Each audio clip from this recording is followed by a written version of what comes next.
네, 지난 시간 우리는 나에 대해서 탐구해 보았는데요. 자, 이제 사랑에 빠질 준비가 되셨습니까? 2차 시에서는 사랑에 대해서 공부해 보도록 하겠습니다. 자, 수업에 들어가기 전에 여러분들과 함께 사랑의 본질에 대해서 한번 생각을 해 볼까요?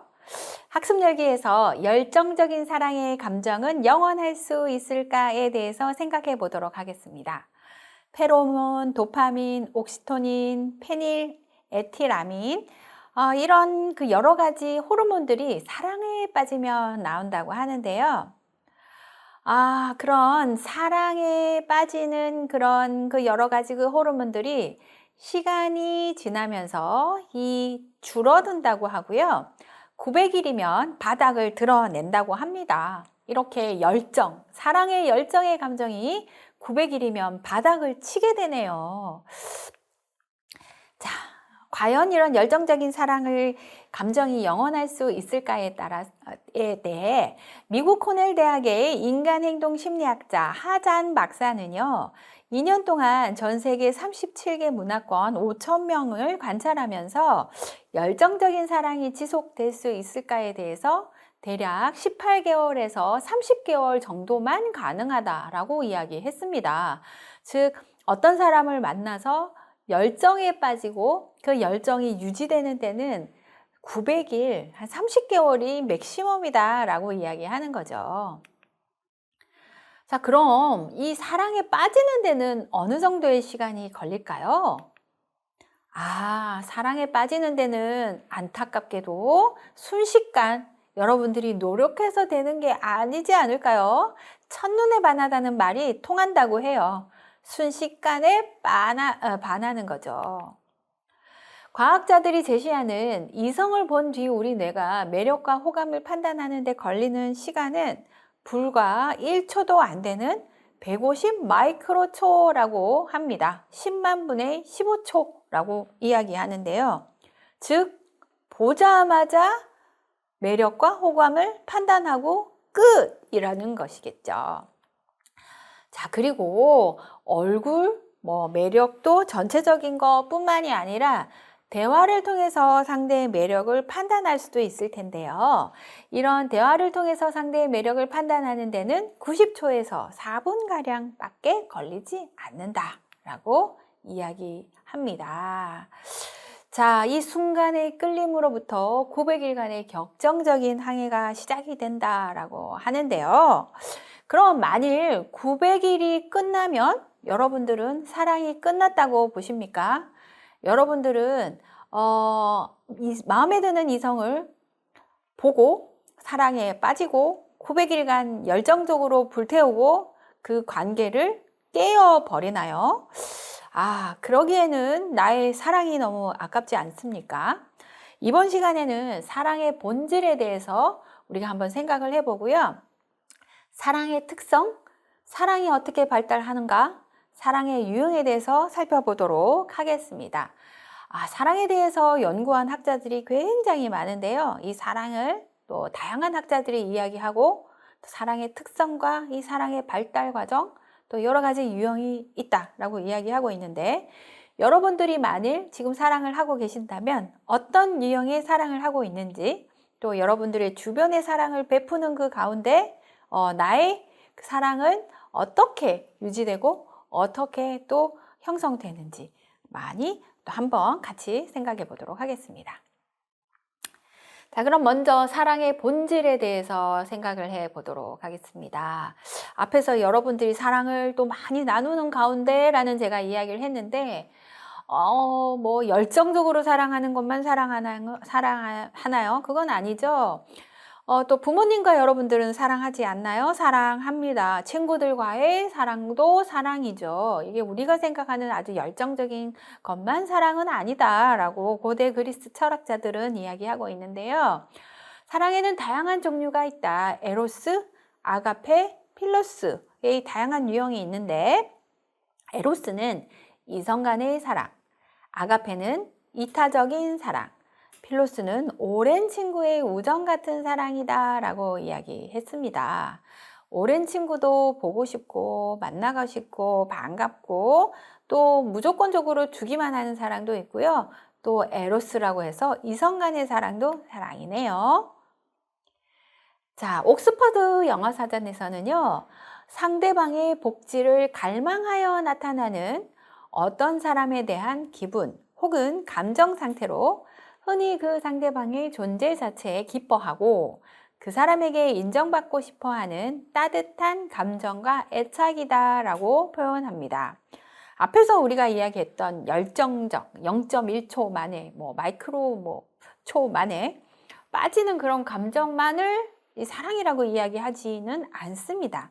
그 사람의 존재 자체에 기뻐하고 그 사람을 따뜻하게 생각하고 애착을 표현하고 하는 이런 여러 가지 감정들, 그런 감정들 자체가 또 사랑이라고 이야기하고 있네요. 자, 그래서 우리는 이렇게 사랑을 상대방이 자신의 중요한 욕구를 충족시켜 주거나 자신을 완성하는 데 필요한 중요한 속성을 가진 것으로 지각할 때 경험하는 긍정적인 감정이다 라고 정의를 해보고자 합니다. 자, 상대방이 자신의 중요한 욕구를 충족시켜 줍니다. 그 욕구가 다양할 수 있죠. 정서적인 안정감일 수도 있고요. 물질적인 안정감일 수도 있습니다. 나를 완성하는 데 필요한 그 완성이 어떠한 개념인지는 모르겠습니다만 그런 중요한 속성을 가진 것으로 지각할 때 경험하는 긍정적인 감정, 그것을 사랑이라고 이야기하는 거겠죠. 자, 이런 사랑에 대해서 많은 사람들은 다양한 이야기를 하고 있습니다. 매슬로우, 말러, 설리반 등은 사랑은 인간의 중요한 욕구 중에 하나다라고 이야기하는데요. 특히 매슬로우는 인간의 욕구 위계 이론에서 그 생리적 안전, 다음이 사랑과 소속감의 욕구라고 해서 인간은 사랑받고 싶고 사랑 주고 싶고 또 누군가에게 속하고 싶고 또 속하고 이런 가운데서 이 욕구 충족이 필요하다라고 이야기하고 있습니다. 즉 인간은 이런 욕구를 무조건적으로 가지고 있고 이것을 원한다라고 하는 것이고요. 이렇게 사랑과 소속감을 충족시키는 것은 자아 존중감 그리고 자아를 실현하는 데 있어서 기초가 된다라고 이야기하죠. 그렇기 때문에 여러분들은 누군가를 사랑하고 또 어딘가에는 소속되고 싶은 욕구가 있고 또 그 욕구가 충족될 때 또 자신이 아주 바람직한 사람이다, 긍정적인 사람이다, 괜찮은 사람이다 라는 생각을 하게 된다는 것이죠. 그리고 프로이드는 성격 역동 요소 안에서 본능, 자아, 초자의 여러 가지 가운데서 자기가 소중히 생각하는 자아 이상을 형성하게 되는데 그 자아 이상을 표본으로 하여서 투사된 특정 대상을 사랑의 대상으로 삼는다라고 이야기하고 있습니다. 자, 이렇게 다양한 학자들이 이야기를 하고 있는데요. 특히 이 프로이드는 자신이 이상화하는 그런 대상을 투사하고 그것을 그 사람이다라고 생각하는 그 이상이 어떤 사람에게 보였을 때 그 사람을 사랑하게 된다는 거겠죠.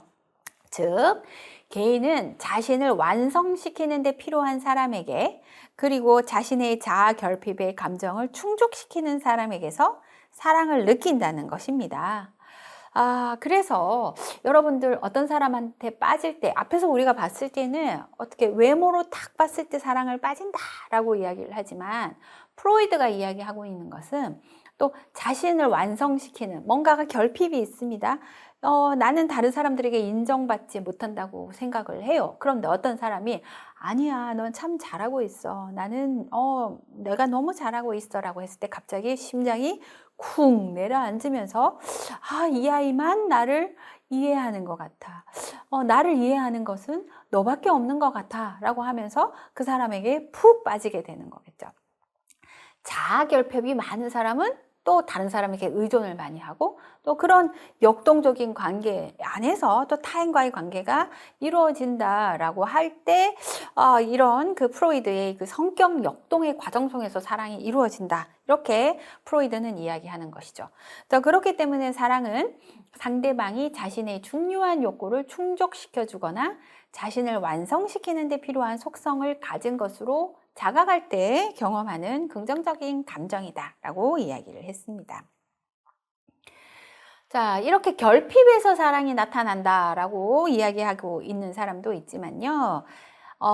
LA 프롬은 사랑의 기술이라는 책에서 사랑은 받는 것이 아니고 주는 것이고 피동적인 것이 아니고 활동적이고 사랑이란 자신 안에 살아있는 모든 것들을 상대방에게 해줌으로써 상대방의 생활을 풍요롭게 만들며 자신이 살아있음을 느끼는 행위다라고 이야기를 하고 있습니다. 자, 이 사랑의 기술에서는 사랑은 배려와 책임 그리고 존중, 지식을 가지고 있다라고 이야기하고 있는데요. 사랑에는 배려, 즉 사랑하는 자의 삶과 복리의 성장에 대해서 적극적인 관심을 갖고 보살피고 또 그 사람에 대해서 자발적으로 반응하며 또 그 사랑하는 자를 있는 그대로 수용하고 용납하고 인격을 존중하며 또 사랑하는 대상을 객관적으로 보고 충분히 이해하는 그러한 여러한 요소를 가지고 있다라고 이야기했습니다. 사랑은 인간의 신체적 건강과 정서적인 안정에 기여하고 삶의 에너지와 원동력, 활력을 제공합니다. 그리고 사랑을 할 때 인간은 긍정적 자아상을 갖게 되고 타인과 세상에 대해 긍정적 사고와 신뢰감을 가지며 잠재력을 발휘합니다. 사랑은 두 사람을 결속시키는 힘이 있는 존재, 동시에 그 안에서 두 사람의 개별적인 존재를 인정하게 하는 힘이 있습니다. 자, 그럼 사랑의 특성에 대해서 알아볼까요? 자, 먼저 사랑은 현실 생활에 존재하고 경험을 통해서 알 수 있습니다. 여러분들은 다른 사람과 함께 할 때 기뻐하고 그들의 그 감정을 공유하는 그 경험을 통해서 이 사람과의 관계는 사랑이구나 이렇게 알 수 있습니다. 그리고 사랑의 능력과 사랑의 표현 방법은 개인의 성장 환경과 사회문화적 환경에 의해서 학습됩니다. 타인에게 사랑을 표현하고 감정을 주고받고 또 그리고 이런 그 가운데서 사랑을 서로 느끼는 그런 과정은 개인이 어떻게 살아왔는지 그리고 사회 문화가 어떠한지에 따라 많이 다를 수 있습니다. 그리고 사랑은 여러 단계로 존재하고 또 여러 사랑의 유형이 있습니다. 사랑은 인격 성장과 비례하여 성장하기도 하고요. 이성과의 사랑은 다른 사랑에 비해서 강한 매력, 집착, 배타성, 상대방을 이상화, 극단적인 고조와 하강 상태 등이 특징으로 나타나는 특성이 있습니다. 자, 이렇게 사랑의 특성이 다양하기 때문에 여러분들은 이런 다양한 특성을 이해하고 다양한 사랑의 유형에 대해서도 좀 이해를 할 필요가 있는 것이겠죠. 사랑은 여러 단계로 존재한다라고 했고요. 또 이런 단계에 대해서도 한번 살펴보도록 하겠습니다. 자, 연령별로 사랑의 발달 단계가 다르다라고 한 학자가 있습니다. 헐록은요, 연령별로 사랑은 발달 단계를 거친다라고 했는데요. 1단계, 이성을 혐오하는 시기를 거쳐서 2단계, 동성을 애착하는 시기, 영웅 숭배기, 3단계, 이성에게 이렇게 나눠진다고 이야기하겠습니다. 자, 1단계에는요, 이성을 혐오하고요, 아동 흉기인데요, 이 타인과 특히 부모에게 애착을 형성하고 사랑을 느끼는 단계다라고 이야기를 하고 있습니다. 자신의 욕구를 충족시켜주는 사람인 부모에게 애착을 느끼고요. 요 시기 또 충분한 관심과 사랑을 주는 사람에게 사랑을 느낍니다. 그래서 연령별로 아동 후기에는 또 부모의 역할이 매우 중요하다. 부모가 아이에게 사랑을 듬뿍 주는 그런 그 경험을 해야 또 사랑이 잘 발달된다라고 이야기하고 있는 것이죠. 자, 2단계는요, 이 청소년기에 조금 나타날 수도 있는데요. 동성애 연장자나 유명 인물에 대해 애착을 갖고 숭배하는 시기입니다. 그래서 자신에게 부족한 것을 상대방이 갖고 있음을 확인하여 정서적인 보상을 받고 자아 결핍과 불안감에서 벗어나라는 욕구가 작용하는 가운데 이런 현상이 이루어진다라고 하는데요. 나는 부족한데 연장자에게 어떤 내가 부족한 면을 보완해 줄 수 있는 어떤 것을 보았을 때, 아니면 유명 인물에 대해서 이상화된 어떤 모습을 가지고 그를 이상화하며 사랑에 빠지는 그런 시기를 거치게 됩니다. 자, 이것이 점차 현실적인 다른 사람, 현실 안에서의 사람에게로 관심을 기울이고 사랑을 느끼며 성적인 애정의 단계로 발전하는 시기를 거치게 된다라고 이야기하는 것이겠죠. 자, 골드스타인은요, 사랑의 관계가 발달 단계를 거친다라고 이야기를 합니다. 연령별로 발달하는 것이 아니라, 뿐만 아니라 또 사랑이 관계가 또 발달하는 단계를 거친다고 이야기를 하고 있는데요. 또 1단계, 2단계, 3단계로 나누어서 살펴볼 수 있습니다. 자, 먼저 1단계는요, 사랑에 빠지는 단계입니다. 정서적으로 고조되어서 흥분감과 짜릿감에 사로잡히는 단계. 자, 상대방의 좋은 본만 보이고 부정적인 면은 지각되지 않거나 무시하는 경향이 나타나고요. 어떤 좋은 점만 보고 무시하는 그 부정적인 면은 지각하였다 하더라도 그냥 무시하는 거죠. 근데 콩깍지가 벗어납니다. 예, 실망하게 됩니다. 차이점과 단점이 보이고 갈등 요소가 쌓이게 됩니다. 자, 이때 차이점과 단점을 잘 받아들이고 이해하며 해결하려는 노력을 하면 이게 관계가 지속이 됩니다만, 그렇지 않으면 종료되게 됩니다. 실망이 아주 커지는 거죠. 만일 이 단계를 겪어지면 이 단점도 수용하고 장점도 받아들이는 그런 단계이죠. 두 사람이 경험하는 의견 차이와 갈등 문제를 수용하고 이 점들이 두 사람의 관계에 부정적인 영향을 미치지 않도록 노력하는 단계라고 볼 수가 있습니다. 자, 이 단계는 상대방에 대한 장단점을 모두 수용하고 신뢰감과 자신감을 갖게 되며 더욱 친밀감이 깊어지는 단계다. 이렇게 볼 수 있습니다. 자, 이런 과정에 대해서 그 사랑의 수레바퀴 이론의 레슨은요, 친근감, 친밀감, 욕구 충족, 친근감, 자기개방, 상호의존 이 4가지의 구성된 이 수레바퀴가 회전하면서 사랑이 발달한다라고 이야기를 하고 있습니다. 자, 먼저 친근감 형성 단계를 살펴볼까요? 먼저 서로에게 매력과 흥미, 각자가 중요하게 여기는 속성을 발견하는 단계입니다. 어떤 사람과 우연하게 만들었습니다. 대화를 나누겠죠. 그 가운데서 어떤 점이 눈에 끌리게 됩니다. 매력과 흥미가 발생하네요. 아, 저 사람이 저런 면이? 라고 하면서 거기에 대해서 끌려가게 됩니다. 매력을 느끼게 되는 거죠. 그런 과정을 발견하면서 서로에게 친근함을 형성하게 됩니다. 그러면서 서로 친근함을 느끼게 되면 서로 자신에 대한 이야기, 난 이런 생각을 했어. 사적인 정보와 감정을 나누고 의사소통을 하는 가운데서 서로 이해가 넓어지고 더욱 관계가 밀접해지는 자기 개방의 단계로 넘어가게 됩니다. 좀 친해지면서 서로에 대해서 이해되겠네요. 자, 그러면서 불편한 부분, 부족한 부분을 타인에게 의존하게 되죠. 난 이런 일이 힘들었는데 이런 힘든 일을 다른 사람에게 이야기해야 되겠다. 그 사람에게 꼭 이야기해 주고 싶다. 나는 이 맛있는 걸 먹었을 때 저 사람하고 먹고 가고 싶다. 저 사람에게 좀 의지하고 싶다. 이런 생각이 들게 되는 단계로 넘어가게 되는 거죠. 자신의 생각과 감정을 표현하고 서로에 대해서 더 많이 이해하게 됨으로써 서로에 대한 의존도가 증가해 되는 시기라고 이야기합니다.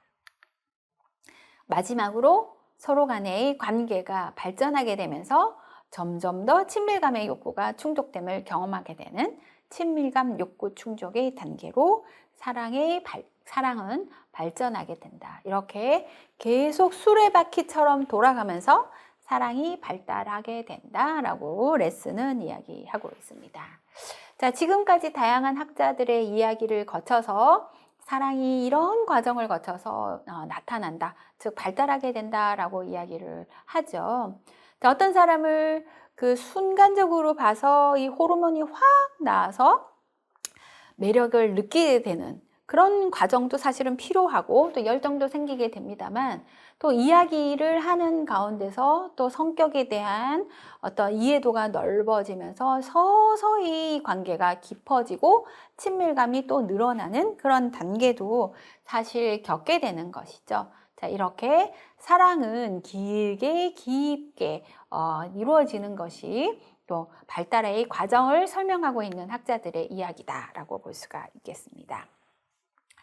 그런데 스턴버그는요, 사랑의 삼각 이론에서 사랑의 3요소가 잘 조화될 때 성숙한 사랑이다라고 이야기하고 있습니다. 이렇게 사랑은 열정을 통해서 확 빠지는 것도 아니고, 또 친밀감도 친밀감이 이렇게 과정을 거쳐서 나타나지만 또 그 안에서 헌신이란 요소가 꼭 있어야만 성숙한 사랑이다 라고 이야기하고 있는데요. 그의 이론을 한번 살펴볼까요? 자, 사랑에는 3가지 요소가 있다라고 이야기하고 있습니다. 스턴버그는요, 사랑의 삼각 이론에서 3가지 요소, 친밀감, 열정, 헌신, 이 3가지 요소를 중요시하고 있습니다. 자, 친밀감은요, 정서적인 측면입니다. 자, 정서적으로 연결되어 있고 따뜻함, 편안함, 신뢰, 수용, 나눔, 의사소통, 이해, 지지 등을 표현하는 관계다라고 이야기합니다. 그 사람과 나와 편안하고 신뢰와 수용, 의사소통 등을 나누는 거죠. 자, 처음에는 상대방을 파악하고 친밀감을 확 높이다가 어느 정도 파악이 되면 친밀감을 높이려는 시도는 조금 감소하고 안정된 상태로 됩니다. 자, 데이트를 시작을 할 때 이 사람을 자꾸 파악하고 싶어서 자꾸 만나야 되고, 오늘도 만나고 내일도 만나고 오늘도 밥 먹고 내일도 밥 먹고 자꾸 만나는 가운데서 이 사람과 정서적으로 연결이 굉장히 길게 되고 어떤 관계가 확장되고 편안함이 늘어나는 그런 경험을 하셨을 텐데요. 이런 그 정서적인 측면에서의 사랑, 이것을 친밀감이라고 하죠. 자, 2번째, 열정입니다. 이건 감각적인 측면입니다. 사랑하는 사람과 하나가 되려는 강렬한 욕구와 신체적인 매력입니다. 감각적인 측면에서의 사랑이죠. 마음이 들끓는 경험을 해보지는 않으셨습니까? 강렬한 욕구, 그 사람들을 만나고 싶다, 손을 잡고 싶다, 이런 느낌을 해보지는 않으셨나요? 자, 이런 열정은 감각적인 측면으로서 초기에 가장 큰 요소로 작용하다가 가장 먼저 사라지는 특성을 가지고 있습니다. 자, 마지막 중요한 것은 또 헌신입니다. 의지적인 측면입니다. 이 사람을 사랑하겠다, 이 사람을 책임지겠다, 이 사람을 끝까지 함께 하고 싶다, 이런 마음을 드는 것이 매우 중요하죠. 우리가 보통 이야기할 때 나는 너는 너와 함께 일일이야, 반지를 사준다, 반지를 꼭 껴라. 이건 뭡니까? 다른 사람을 배타하고 나는 너에게만 헌신하겠다라는 그런 기대와 약속이죠. 자, 헌신이라는 요소는요, 의지적인 측면입니다. 예, 어떤 사람을 사랑하기로 결심하고 오랜 시간 그 사랑을 유지하기 위해서 약속하고 노력하는 것이죠. 자, 그 사랑을 유지하기 위해서 헌신 정도는 점점 더 증가하게 된다는 것이죠. 상대방을 사랑하겠다는 결심과 그 사랑을 유지하겠다는 약속입니다. 이 헌신의 요소는요, 가장 늦게 발달하면서 시간이 길수록 더 증가하는 특성을 가지고 있습니다. 자, 이 앞에서 우리가 봤듯이 사랑의 열정, 친밀감, 그 다음에 헌신은요, 이 세 가지 요소이지만 사랑 안에 다 존재한다고 해서 그 비율이 동일하지는 않습니다.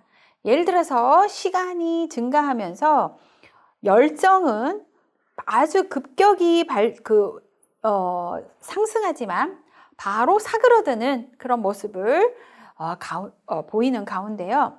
이 친밀감은 천천히 증가하는 그런 특성으로 약간 완만해지는 특성을 보이고, 이 사람과 함께 관계를 유지하면 유지할수록 이 헌신에 대한 요소는 점점 늘어나는 그런 모습을 보이는 것이죠. 자, 그래서 어떤 사람이 사랑에 빠지고 매일매일 전화하고 매일매일 만나고 그러다가 이 사람이 전화가 뜸해집니다. 아, 뜸해지고 있군. 사랑이 식었구나. 라는 것이 아니라 또 다른 요소, 그 사람에 대해서 이해하는 그런 부분은 늘어나기 때문에 열정은 식더라도 어떤 관계에 대한 어떤 안정감은 조금 더 커지는 그런 경험을 해 보셨을 겁니다. 또 그 외에도 또 만나면 만날수록 이 사람과 오래된 가운데서 어떤 약속과 또 헌신에 대한 부분은 조금 더 책임감이라고 하죠. 늘어나는 그런 여러분 모습도 경험을 해 보셨을 겁니다.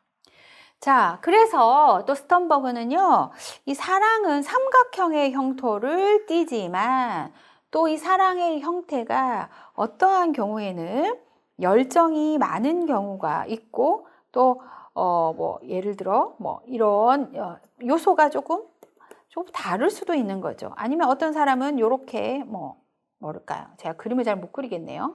사람의 요형에 따라서 이 삼각형 모형은 다 각자 다를 수가 있는 거죠.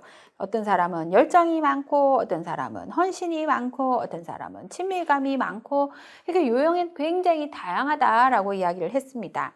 그래서 사랑은 완벽하지 않고, 어떤 사랑이든 완벽할 수는 없고, 이 친밀감과 열정과 결심과 약속이 다 완벽하게 있는 그런 사랑은 완전한 사랑이지만 경우에 따라서는 조금 사랑의 유형이 달라질 수도 있다, 이렇게 이야기하고 있는 것이죠. 자, 사랑의 양과 균형의 요소에 따라서 사랑의 삼각형을 달라질 수가 있고요. 사랑의 양이 많을수록 삼각형의 크기가 커지고 세 요소의 균형의 차이가 삼각형의 모양으로 표현된다라고 이야기하고 있습니다. 그리고 세 가지 요소가 같은 비율로 균형을 이룰 때는 정삼각형으로 표현된다라고 이야기를 하고 있습니다. 제가 그림을 옆에서 이제 약간 그려봤는데요. 모든 사람의 사랑의 삼각형 모양은 다 다를 수 있고 거기에 따라서 또 화면에서 보이시는 것처럼 또 다양한 사랑의 유형이 있다라고 이야기하고 있는 것이죠. 자, 그럼 다양한 사랑의 유형 다 같이 한번 보실까요? 먼저 첫 번째입니다. 이 다양한 사람들 간에서도 다양한 형태 8가지 유형으로 설명이 되는데, 사랑하지 않음과 좋아함, 예를 들어서 친밀감, 열정, 사랑의 헌신이 감정이 없는 경우도 있고요. 좋아함의 감정이 있습니다. 앞에서 우리가 화면을 봤을 때 이 친밀감이 높은 그런 과정을 여기 지금 좋아함이라고 표현을 하고 있는데요. 먼저 좋아함은 친구와의 관계에서 경험하는 것과 같은 감정, 열정과 헌신이 없고 친밀감과 존재하는 관계입니다. 자, 슬프거나 힘들 때 서로 위로와 힘을 줄 수 있는 관계고요. 이성관계, 애정관계에서는 친구 이상도 이하도 아닌 사이다라고 봅니다. 지금 여러분들이 경험하고 있는 관계에서 열정이 사라지고 친밀감이 있는데 헌신이 없다면 이건 좋아함 정도의 관계라고 볼 수가 있겠네요. 자, 도치적 사랑입니다. 친밀감과 헌신 없이 열정만 존재하는 사랑. 첫눈에 반하거나 사람을 이상화시켜서 보는 사랑. 자, 신체적, 정신적으로 상당한 흥분 상태가 유지되면서 때로는 망상으로 치우쳐서 문제가 되기도 하는 사랑입니다. 자, 이 사람에게 첫눈에 반했어. 그런데 헌신하지는 않아. 사람을 잘 몰라. 도취적인 사랑이라는 것이죠. 어떤 위험한 흥분 상태의 사랑이다라고 볼 수가 있습니다. 다음, 공허한 사랑입니다. 친밀감, 열정 없이 헌신만 존재하는 사랑이라고 볼 수가 있겠습니다. 그 사람을 잘 모르고 친하지도 않고 마음이 뛰지도 않지만 어떻게 보면 그 사람에게 대한 어떤 꼭 이 사람과 함께 해야 되는 약속만 존재하는 사랑이라고 볼 수가 있는 거죠. 감성적 몰입이나 육체적인 사랑을 느끼지 못하고 정체된 관계로서 서로 헌신하는 의지만 존재함으로써 관계가 유지되는 경우, 이렇게 뭐 예를 들어서 중년기 이후에 이혼 과정에서 나타나는 중년기 이후의 부부에서 볼 수 있는 이 서로 간의 친밀감이 없는데 관계만 유지하는 가운데서 우리가 볼 수 있는 것을 어떤 공허한 사랑이다라고 할 수 있습니다. 자, 낭만적인 사랑은요, 헌신은 없지만 친밀감과 열정이 존재합니다. 서로에게 감정적으로, 육체적으로 밀착되어 있는 관계를 로맨틱한 러브라고 하고요. 다음으로 우애적 사랑은 열정은 없고 친밀감과 헌신만 존재하는 사랑입니다.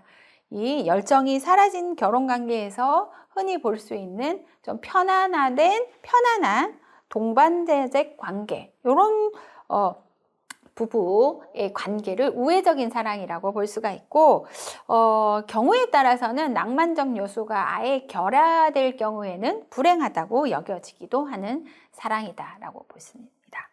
자, 얼빠진 사랑입니다. 친밀감, 이 사람에 대해서 전혀 애정적으로 결합되어 있지 않고 마음만 뛰는 열정으로 결혼하는 관계, 이때 이것을 얼빠진 사랑이라고 했습니다.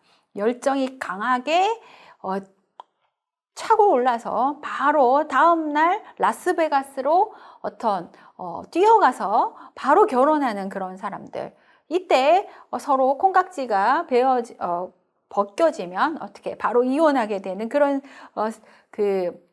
연예인들의 어떤 삶, 여러분들 혹시 좀 경솔하게 자신의 삶을 결정하는 사람들의 모습 신문기사에서 보았을 것 같은데, 이 스턴버그는 이것을 얼빠진 사랑이라고 이야기하네요.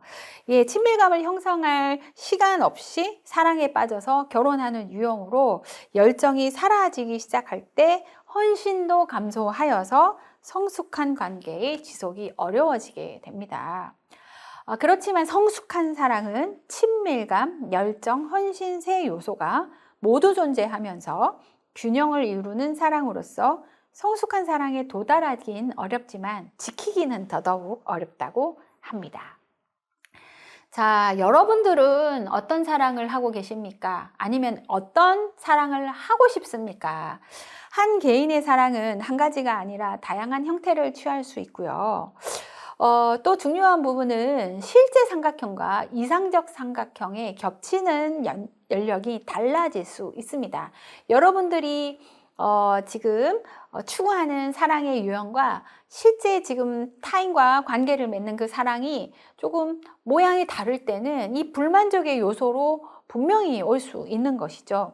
그래서 그 관계의 불만족을 해결하기 위한 또 여러 가지 노력도 필요할 것 같습니다. 자, 그래서 여러분들이 화면과 같이 바람직한 모습은 이렇게 예쁜 모양에서의 친밀감이라고 볼 수가 있는데요. 이상은 높지만 실제가 너무 그러니까 이상보다는 이 실제가 더 큰 경우 좀 부대낄 수도 있고, 아니면 이상은 높지만 실제가 너무 약할 경우에 또 마음의 어떤 불편함과 불만족, 또 잘못된 부분이 또 너무 클 때도 이런 모습이 나타날 수 있습니다. 자, 이렇게 지금 여러분들과 사랑의 삼각형에 대해서 살펴봤는데요. 잠깐 시간을 내서 사랑의 삼각형 척도를 한번 평가해 보시기 바랍니다. 다음 각 문장에 땡땡에 당신이 사랑하거나 매우 좋아하는 분, 배우자, 교제, 파트너, 결혼하신 분이라면 그 아내 혹은 남편을 대입하시면 될 것 같고요. 아니면 여러분들 남자친구, 여자친구를 한번 대입한 후에 그에 대한 또 그녀에 대한 당신의 느낌이나 생각을 가장 나타내는 번호를 1에서 9를 골라서 공표해 주시면 됩니다. 그래서 이를 통해서 여러분들이 점수를 내볼 텐데요. 자, 지금 여러 가지 문장을 여러분들 보고 계십니다. 지금. 자, 이를 통해서 전체적으로 지금 확인을 해 보시면 1에서 15까지가 친밀감, 16에서 30까지가 열정, 31에서 45번까지가 결심, 약속의 점수, 결심과 헌신의 점수입니다. 자, 세 구성 요소의 세변 기료하여서 삼각형형을 그려본 후에 삼각형이 어떤 모양을 하고 있는지, 어떤 구성 요소가 가장 크고 가장 작은지, 당신의 사랑에 대해서 무엇을 의미하는지 생각을 해 보시기 바랍니다. 그래서 또 자신의 삼각형과 상대의 상대평을 비교해 봄으로써 이상화된 사랑의 모습과 현재의 모습, 또 일치된 부분과 불일치된 부분을 확인해 보면 여러분들의 관계가 훨씬 더 안정적으로 유지가 되지 않을까요? 이렇게 사랑의 삼각형 척도로 사랑을 한번 평가해 보시기 바랍니다. 자, 그랬을 때 나의 삼각형과 상대방을 비교를 하고 어느 정도 어울리는지 어울리지 않는지 전혀 어울리지 않는지를 한번 확인해 볼 수 있죠. 자, 성공적인 사랑은 그대로 가만히 있다고 해서 나타나는 것이 아닙니다. 자, 성공적인 사랑을 가꾸기 위해서는 자신이 선호하는 사랑의 유형과 상대방이 선호하는 사랑의 유형을 정확하게 파악하고요. 그래서 이 상대방이 선호하는 사랑의 유형을 이해하고 자신이 선호하고 기대하는 사랑의 표현 방법을 상대방의 방법과 어울리게 맞추려는 태도를 갖고 또 태도와 행동으로 보여줄 필요가 있습니다. 그때 성공적인 사랑을 이룰 수 있는 것인 거죠.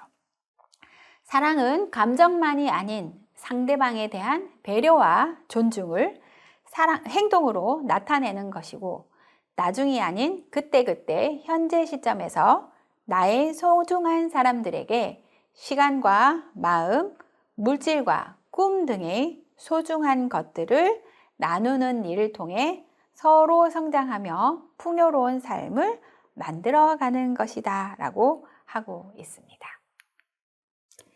자, 오늘 여러분들과 다양한 학자들의 이야기를 통해서 사랑을 한번 공부해 봤습니다. 사랑은 사실 공부하는 것은 아니고 대상과 함께 실천해 나가는 과정이라고 생각되는데요. 그렇지만 여러 가지 학자들의 이론을 통해서 여러분들의 사랑을 한번 점검을 해보고 또 성숙한 사랑을 이뤄나가기 위해서는 어떠한 노력을 하는가 하는 것이 필요한가에 대해서 생각을 해보는 과정도 매우 중요할 것이라고 생각을 합니다. 자, 이번 시간에는 사랑에 대해서 공부를 해봤고요. 자, 먼저 사랑이란 자신의 중요한 욕구를 충족시켜 주거나 자신을 완성하는 데 필요한 중요한 속성을 가진 것, 가진 것으로 지각할 때 경험하는 긍정적 감정이다라고 했고요. 사랑은 두 사람을 결속시키는 힘과 개별적인 존재를 인정하게 하는 힘이 있다라고 이야기했습니다. 자, 성숙한 사랑이란 사랑의 3요소인 친밀감, 열정 및 헌신이 잘 조화될 때 이루어질 수 있다라고 여러분들과 이야기를 나눠봤습니다. 자, 이번 시간은 다음과 같은 책들을 통하여 내용을 구성하였습니다. 그럼 다음 시간 여러분들과 다시 만나 뵙겠습니다. 수고하셨습니다.